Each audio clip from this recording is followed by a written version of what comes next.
इस ट्यूटोरियल के अंदर मैं आपको होम के टैब में से ड्राइंग के कुछ ऑप्शंस के बारे में बताने जा रहा हूँ। आप कोई भी जब स्लाइड अपने लिए सिलेक्ट करते हैं तो उस स्लाइड में अपनी मर्जी के हिसाब से नए शेप्स वगैरह भी क्रिएट कर सकते हैं। फॉर एग्जांपल मैंने यहाँ पर ब्लॉक एरो में से एक सिंपल एरो ड्रॉ किया। जब आप कोई भी शेप ड्रॉ करते हैं तो उस शेप का अपना एक मेन्यू यानी फॉर्मेट का मेन्यू आपके पास ओपन हो जाता है। उस मेन्यू के अंदर आपके पास सबसे पहले उसके लेआउट्स अवेलेबल होते हैं। आप उसका कलर और डिज़ाइन क्या चाहते हैं वो आप यहाँ पर डिफाइन करते हैं। देन उसके बाद अगर आप अपनी मर्जी के कलर्स उसमें फिल करना चाहते हैं तो यहाँ पर अवेलेबल कलर्स में से आप अपने लिए कोई भी कलर फिल कर सकते हैं। जबकि शेप आउटलाइन की मदद लेकर आप इसकी आउटलाइन के कलर वगैरह को अपने हिसाब से चेंज कर सकते हैं। और अगर आउटलाइन की थिकनेस को बढ़ाना चाहते हैं तो आउटलाइन की थिकनेस बढ़ा सकते हैं। आउटलाइन के स्टाइल को अगर आप चेंज करना चाहते हैं तो डॉटेड स्टाइल में इसको कन्वर्ट कर सकते हैं। और अगर आप इसे किसी शेप के अंदर कन्वर्ट करना चाहते हैं और आप चाहें कि इस पर शेड इफेक्ट्स आ जाएं तो वो तमाम चीज़ें आप यहाँ पर अपने इस एरो के साथ अप्लाई कर सकते हैं।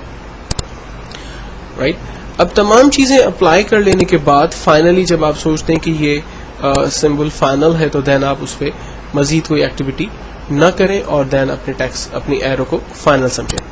अब सेम सारी चीजें हमारे पास इस एरो के टूल पे भी है। फॉर एग्जांपल मैं यहाँ पर एक सिंपल टेक्स्ट टाइप करता हूँ वेलकम, और आप देखें कि मैंने ये टेक्स्ट जो है वो टाइप किया तो इसमें भी फॉर्मेट का मेन्यू मेरे सपोर्ट्स में मौजूद है। मैं यहाँ से अपने टेक्स्ट के कलर को चेंज कर सकता हूँ, जो भी कलर मुझे चाहिए वो कलर मैं डिफाइन कर सकता हूँ। अपनी मर्जी से स्टैटिक कलर्स कोई मैं फिल कर सकता हूँ, और अगर मुझे इसके बैकग्राउंड पे कोई टेक्सचर वगैरह अप्लाई करवाना है तो मैं टेक्सचर भी अप्लाई कर सकता हूँ। अगर मुझे कोई पिक्चर इसके बैकग्राउंड पे ऐड करवानी है तो मेरे पास अवेलेबल पिक्चर्स में से मैं कोई भी पिक्चर इस पे ऐड कर सकता हूँ। तो ये डिफरेंट ऑप्शंस हमारे पास मौजूद हैं जो हमें शेप फिल के अंदर मिलते हैं। हम इस पे ग्रेडेड कलर्स अप्लाई कर सकते हैं। जो मोर ग्रेडेड के अंदर हम जाएंगे तो यहाँ पर हम अपनी मर्जी के ग्रेडेड वगैरह को क्रिएट कर सकते हैं। इन तमाम ऑप्शंस के मुतालिक मैं आगे आपके साथ डिस्कस करूंगा। सो फिल वक्त हमने यहाँ से एक कलर अपने लिए चूज किया, और कलर की आउटलाइन अगर मुझे चेंज करनी है, लाइक थिक करनी है, तो मैं डिफाइन कर सकता हूँ। आउटलाइन डॉटेड मुझे चाहिए तो मैं यहाँ पर वो भी डिफाइन कर सकता हूँ। आउटलाइन पर शेड्स अप्लाई हों ये मैं यहाँ पर दे सकता हूँ। शेड के साथ साथ ये ग्लो होना चाहिए तो ग्लो कितना होना चाहिए और ग्लो का कलर क्या होना चाहिए ये हम यहाँ पर डिफाइन कर सकते हैं। देन उसके बाद अगर इस पर कोई टेक्स्ट लिखा हुआ है तो वो टेक्स्ट किस स्टाइल में हमें नज़र आएगा। ये स्टाइल सम वर्ड आर्ट से रिलेट है तो हम यहाँ पर डिफाइन कर सकते हैं। अगर मैं चाहूँ कि इसके कलर्स को मैं अपने हिसाब से चेंज करूँ टेक्स्ट के, तो मैं टेक्स्ट के कलर को अपने हिसाब से चेंज कर सकता हूँ।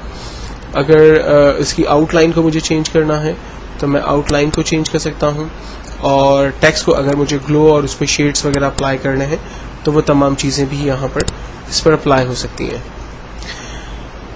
फाइनल हो जाने के बाद मैं होम के टैब में दोबारा आता हूँ और यहाँ से मैं नेक्स्ट टेक्स्ट की तरफ काम करना शुरू करता हूँ।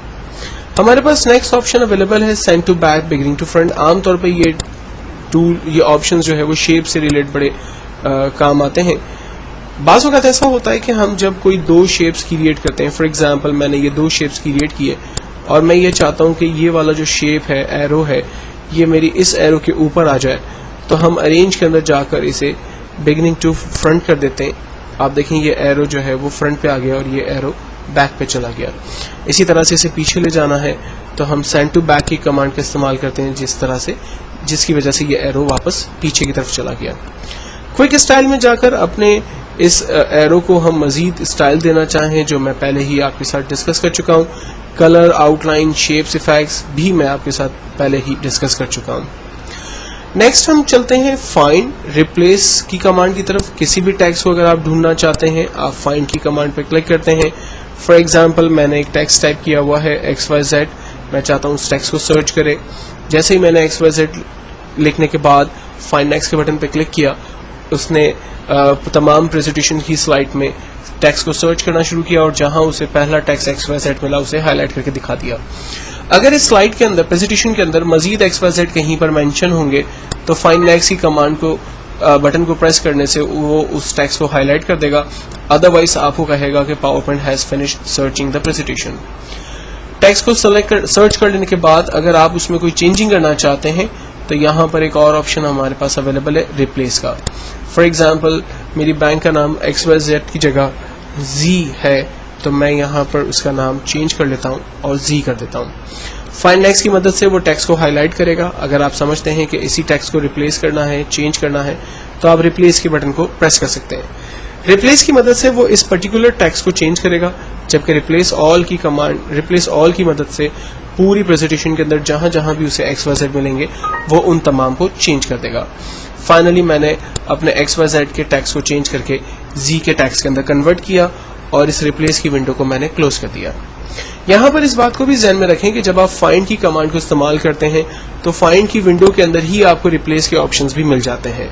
तो अगर आप जो है वो फाइंड और रिप्लेस दोनों ऑप्शंस को एक साथ यूज करना चाहते हैं तो बजाय इसके कि आप रिप्लेस पर जाएं या फाइंड पर जाएं पहले और फिर रिप्लेस पर जाएं, आप एक ही कमांड की मदद लेकर दोनों ऑप्शंस को एक ही जगह से यूज कर सकते हैं।